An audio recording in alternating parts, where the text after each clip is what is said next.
ರೇಣುಕಾಸ್ವಾಮಿ ಕೊಲೆ ಪ್ರಕರಣದಲ್ಲಿ ಪವಿತ್ರ ಗೌಡ ಮತ್ತು ನಟ ದರ್ಶನ್ ಜೈಲು ಪಾಲಾಗಿ ತಿಂಗಳುಗಳೇ ಕಳೆದು ಹೋಯಿತು. ಯಾವಾಗಪ್ಪ ಜಾಮೀನು ಸಿಗುತ್ತೆ, ಸಿಕ್ಕರೆ ಸಾಕು ಹೊರಗಡೆ ಬಂದ್ಬಿಡೋಣ ಅಂತ ಇಬ್ರು ಕೂಡ ಕಾತರದಿಂದ ಕಾಯ್ತಿದ್ದಾರೆ.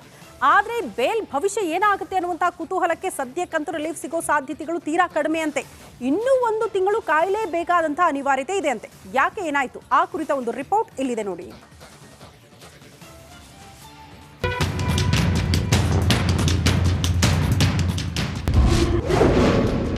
ಡಿ ಗ್ಯಾಂಗ್ಗೆ ಇನ್ನೊಂದು ತಿಂಗಳು ಕಷ್ಟ. ಸುಬ್ಬಿಗೆ ಜಾಮೀನು ಸಿಗೋದು ಡೌಟ್.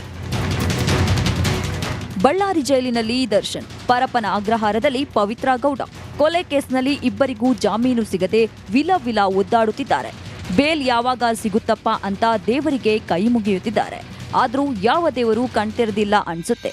ಬೇಲ್ ಸಿಕ್ಕೇ ಸಿಗುತ್ತೆ ಅಂತ ಭಾರಿ ನಿರೀಕ್ಷೆಯಲ್ಲಿದ್ದ ಸುಬ್ಬಿಗೆ ಭಾರಿ ನಿರಾಸೆಯಾಗಿದೆ.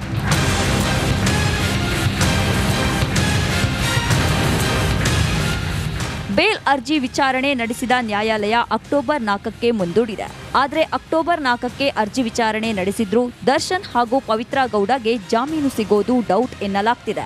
ಎಷ್ಟೇ ತಿಪ್ಪರ್ಲಾಗ ಹಾಕಿದ್ರೂ ಡೆವಿಲ್ ಗ್ಯಾಂಗ್ಗೆ ಈ ತಿಂಗಳು ಬೇಲ್ ಸಿಗೋದು ಡೌಟ್ ಎನ್ನಲಾಗ್ತಿದೆ.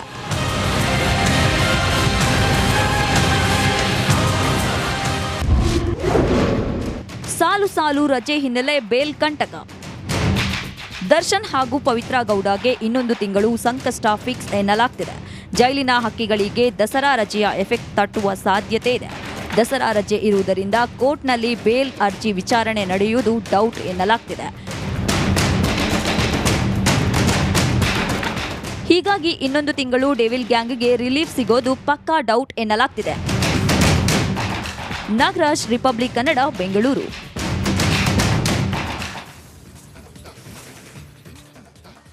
ನಾನು ಮೊದಲೇ ಹೇಳಿದೆ, ಅವರ ಅಭಿಮಾನಿಗಳು ಕಾತ್ರದಿಂದ ನಿನ್ನೆ ಇಡೀ ದಿನ ಕಾಯ್ತಾ ಇದ್ರು. ಕೋರ್ಟ್ನಲ್ಲಿ ಏನು ಬೆಳವಣಿಗೆ ಆಗಬಹುದು, ನಮ್ಮ ಅಣ್ಣನಿಗೆ ಬೇಲ್ ಸಿಕ್ಕಬಿಡುತ್ತಾ, ಏನಾಗಬಹುದು ಭವಿಷ್ಯ ಅಂತ. ಆದರೆ ನಿನ್ನೆ ನಟ ದರ್ಶನ್ ಪರವಾಗಿ ವಕೀಲರು ಹಾಜರಾಗಲೇ ಇಲ್ಲ. ಯಾಕೆ ಏನಾಯಿತು, ವಿಚಾರಣೆ ಯಾಕೆ ಮುಂದಕ್ಕೆ ಹೋಯಿತು ಅನ್ನೋದು ಬಹುತೇಕರ ಪ್ರಶ್ನೆ ಆಗಿತ್ತು. ಆ ಕುರಿತ ಒಂದಷ್ಟು ಕಾರಣಗಳನ್ನು ಕೂಡ ರಿಪಬ್ಲಿಕ್ ನಿಮ್ಮ ಮುಂದೆ ಇಡ್ತಾ ಹೋಗುತ್ತೆ. ವಿಚಾರಣೆ ಮುಂದೂಡಿಕೆ ಆಗಿದ್ದು ಯಾಕೆ, ಕಾರಣ ಏನು?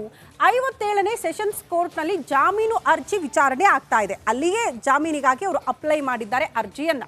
ಹಾಗಾಗಿ ದರ್ಶನ್ ಪರ ವಾದಕ್ಕೆ ಇನ್ನಷ್ಟು ಕಾಲಾವಕಾಶ ಬೇಕು ಅಂತ ಅವರ ಪರ ವಕೀಲರು ಕೇಳಿದ್ರು.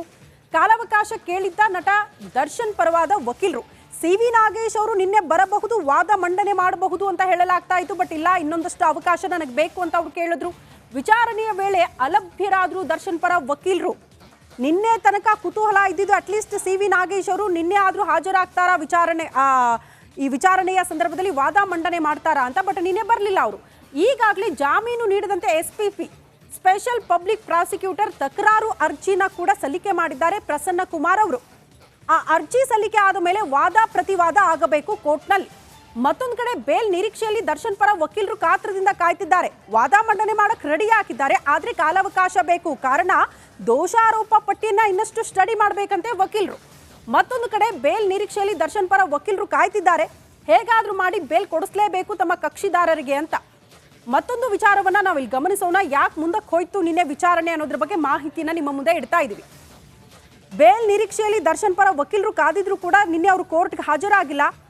ವಾದ ಮಂಡನೆ ಮಾಡೋದಕ್ಕೆ ಮತ್ತಷ್ಟು ಕಾಲಾವಕಾಶ ಬೇಕು, ದೋಷಾರೋಪ ಪಟ್ಟಿಯನ್ನು ಇನ್ನಷ್ಟು ಸ್ಟಡಿ ಮಾಡಬೇಕು ಅನ್ನೋ ಕಾರಣಕ್ಕೆ ಅವಕಾಶ ಕೇಳಿದ್ರು. ಮುಂದೇನಾಗುತ್ತೆ ಕಾದ್ ನೋಡೋಣ. ಅಕ್ಟೋಬರ್ 4ಕ್ಕೆ ಅರ್ಜಿಯ ವಿಚಾರಣೆಯನ್ನ ಮುಂದಕ್ಕೆ ಹಾಕಿದೆ ಕೋರ್ಟ್. ಮತ್ತೊಂದು ಟಾಪ್ ಸ್ಟೋರಿ ಅಂತ ಕೂಡ ಈಗ ಗಮನ ಕೊಡೋಣ.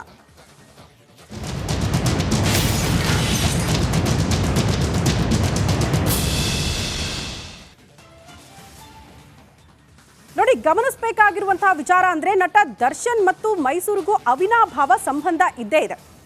ಕಾರಣ ಅವರ ಅಂಧಾಭಿಮಾನಿಗಳು ತನ್ನ ಅಣ್ಣ ತಪ್ಪೇ ಮಾಡಿಲ್ಲ ಅಂತ ಈಗಲೂ ಕೂಡ ಸಾಕಷ್ಟು ಜನ ಅವರ ಪರವಾಗಿ ಮಾತನಾಡ್ತಾರೆ, ಜೈಕಾರ ಹಾಕ್ತಾರೆ. ಇನ್ನೊಂದು ಹೆಜ್ಜೆ ಒಬ್ಬ ಅಭಿಮಾನಿ ಮುಂದೆ ಹೋಗಿ ಅವರ ಮನೆ ಹತ್ರ ಹೋಗಿ ಬೈಕ್ ಪೂಜೆ ಮಾಡೋ ಬದಲು ಗೋಡೆಗೆ ಬೇರೆ ಪೂಜೆ ಮಾಡಿದ್ದಾನಂತೆ. ಯಾಕೆ ಏನಾಯ್ತು ಆ ಕುರಿತ ರಿಪೋರ್ಟ್ ಇಲ್ಲಿದೆ ನೋಡಿ.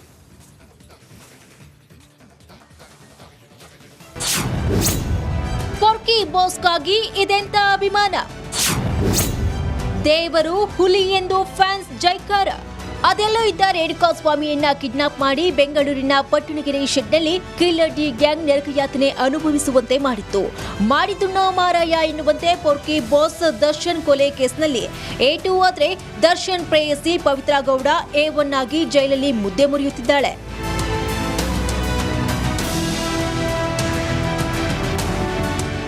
ಬಳ್ಳಾರಿ ಜೈಲಲ್ಲಿ ಬಳಲಿ ಬೆಂಡಾಗಿರುವ ದರ್ಶನ್ನ ನೋಡಲು ನಿನ್ನೆ ಪತ್ನಿ ವಿಜಯಲಕ್ಷ್ಮಿ ಹಾಗೂ ಸಹೋದರ ದಿನಕರ್ ತೂಗುದೀಪ್ ಬಳ್ಳಾರಿ ಜೈಲಿಗೆ ಭೇಟಿ ನೀಡಿದ್ರು. ಕೆಲಕಾಲ ಪತಿ ಜೊತೆ ಚರ್ಚಿಸಿದ ವಿಜಯಲಕ್ಷ್ಮಿ ತಿಂಡಿ ತಿನಿಸುಗಳನ್ನ ದರ್ಶನ್ಗೆ ಕೊಟ್ಟು ತೆರಳಿದ್ರು.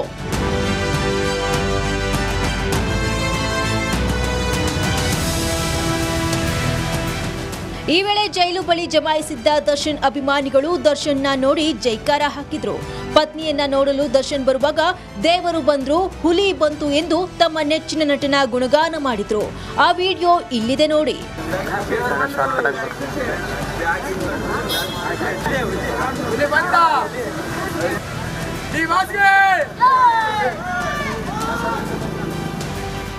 ಇನ್ನು ಫ್ಯಾನ್ಸ್ ಜೈಕಾರ ಕೂಗ್ತಾ ಇದ್ದಂತೆ ದರ್ಶನ್ ಮುಗುಳುನಗೆ ಬೀರಿದ್ರು. ಒಟ್ನಲ್ಲಿ ಜೈಲಲ್ಲಿ ಕೊರಗಿ ಸಾರಥಿ ಸೊರಗ್ತಾ ಇದ್ದಾನೆ. ಇತ ಅಭಿಮಾನಿಗಳು ನೆಚ್ಚಿನ ದಾಸ ಯಾವಾಗ ಹೊರ ಬರ್ತಾರೆ ಅಂತ ಕಾತುರದಿಂದ ಕಾಯ್ತಿದ್ದಾರೆ. Bureau report, republic Kannada.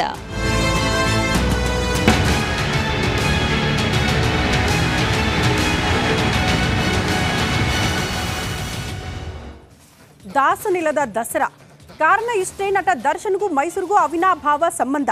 ಪದೇ ಪದೇ ಬೇಸರ ಆದಾಗ ಅಥವಾ ಅತಿ ಹೆಚ್ಚು ಕಾಲ ಕಳೀತಾ ಇದ್ದಿದ್ದು ಕೂಡ ಮೈಸೂರಿನಲ್ಲೇ ಕಾರಣ. ಅವ್ರಿಗೊಂದು ಫಾರ್ಮ್ ಹೌಸ್ ಕೂಡ ಇದೆ, ಹಾಗಾಗಿ ಅಲ್ಲಿ ಹೆಚ್ಚು ಕಾಲ ಕಳೀತಾ ಇದ್ರು. ಅದ್ರ ಜೊತೆಗೆ ಚಾಮುಂಡಿ ದೇವಿಯ ದರ್ಶನವನ್ನ ಪಡೆದುಕೊಳ್ತಾ ಇದ್ರು. ಪ್ರತಿ ಬಾರಿ ಕೂಡ ದಸರಾ ಸಂಭ್ರಮದಲ್ಲಿ ನಟ ದರ್ಶನ್ ಭಾಗಿಯಾಗ್ತಾ ಇದ್ರು, ಸಂಭ್ರಮ ಪಡ್ತಾ ಇದ್ರು. ಆದ್ರೆ ಈ ಬಾರಿ ನಟ ದರ್ಶನ್ಗೆ ಆ ಭಾಗ್ಯ ಇಲ್ಲ. ಆ ಒಂದು ಸನ್ನಿವೇಶದಿಂದ ಈ ಬಾರಿಯ ದಸರಾ ಸಂಭ್ರಮವನ್ನ ನಟ ದರ್ಶನ್ ಕಳೆದುಕೊಂಡು ಬಿಟ್ಟಿದ್ದಾರೆ. ಏನಾಯ್ತು ಆ ಕುರಿತ ಒಂದು ರಿಪೋರ್ಟ್ ಇಲ್ಲಿದೆ ನೋಡಿ.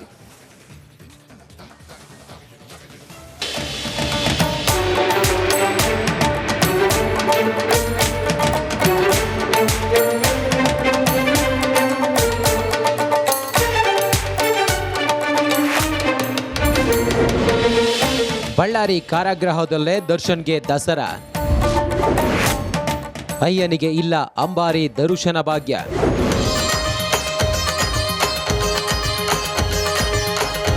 ಅರಮನೆ ನಗರಿ ಮೈಸೂರು ದಸರಾಗೆ ಸರ್ವ ಸನ್ನದ್ಧವಾಗಿದೆ. ಅಕ್ಟೋಬರ್ 3ನೇ ತಾರೀಕಿನಿಂದಲೇ ಅಧಿಕೃತವಾಗಿ ದಸರಾ ಉದ್ಘಾಟನೆಯಾಗಲಿದೆ. ಅಂದು ಬೆಳಿಗ್ಗೆ ಚಾಮುಂಡಿ ಬೆಟ್ಟದಲ್ಲಿ ತಾಯಿಗೆ ವಿಶೇಷ ಪೂಜೆ ನೆರವೇರಲಿದ್ದು, ಶಿವ ವೃಶ್ಚಿಕ ಲಗ್ನದಲ್ಲಿ ದಸರಾ ಉದ್ಘಾಟನೆ ಆಗಲಿದೆ. ಅಂದಿನಿಂದಲೇ ನಾಡದೇವತೆ ಚಾಮುಂಡೇಶ್ವರಿಗೆ ವಿಶೇಷ ಪೂಜೆ ಪುನಸ್ಕಾರಗಳು ಪ್ರತಿನಿತ್ಯ ನಡೆಯಲಿದೆ. ಅಕ್ಟೋಬರ್ 12ನೇ ತಾರೀಕು ದಸರಾದ ಪ್ರಮುಖ ಆಕರ್ಷಣೆ ವಿಶ್ವವಿಖ್ಯಾತ ಜಂಬೂ ಸವಾರಿ ನೆರವೇರಲಿದೆ.